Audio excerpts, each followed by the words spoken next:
ওই জাহান্নাম ওই দিক থেকে চিল্লাইবে, হাল মিন মাজিদ, হাল মিন মাজিদ।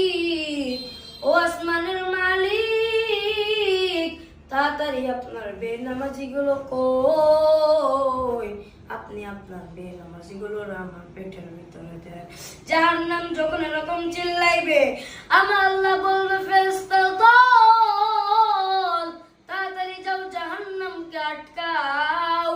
যদি জাহান্নাম কিয়ামতের দিন যদি আগাইয়া আসে, আমার বিচারের দিকে যদি আগাইয়া আসে, আমি বিচার করতে পারবো না। তাড়াতাড়ি যাও জাহান্নামকে আটকাও। আমার আল্লাহর কথা মতো এত এত ফেরেশতা এত শিকল নিয়ে জাহান্নামের গলায় যখন লাগাইবে, জাহান্নামকে যখন পিছন দিকে টানতে থাকবে, জাহান্নাম পিছন দিকে যাইবে না। জাহান্নাম শুধু একটা কথাই বলবে, হাল মিন মাজিদ, হাল মিন মাজিদ।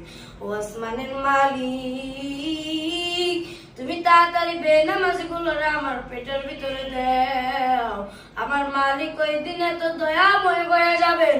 ওই জাহান্নামের ভয়ঙ্কর আযাব দেইখা আমার মায়ার নবী সিজদায় পড়ে কান্না করবে, ও আসমানের মালিক, ইয়া হাবলি উম্মতি, ইয়া হাবলি উম্মতি।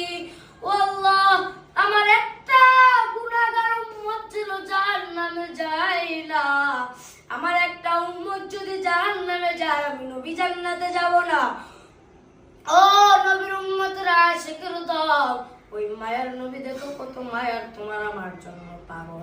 আজকে তুমি আমি মায়ার নবীর সুন্নত তরিকায় চলতে পারি না, মায়ার নবীর সুন্নত তরিকায় চলতে পারি না।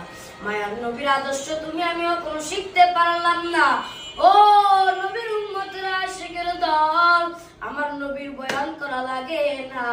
আমার নবীর আদর্শ দেখে কত কাফের, মুশরিক, মুনাফিক মুসলমান হয়ে গিয়েছে।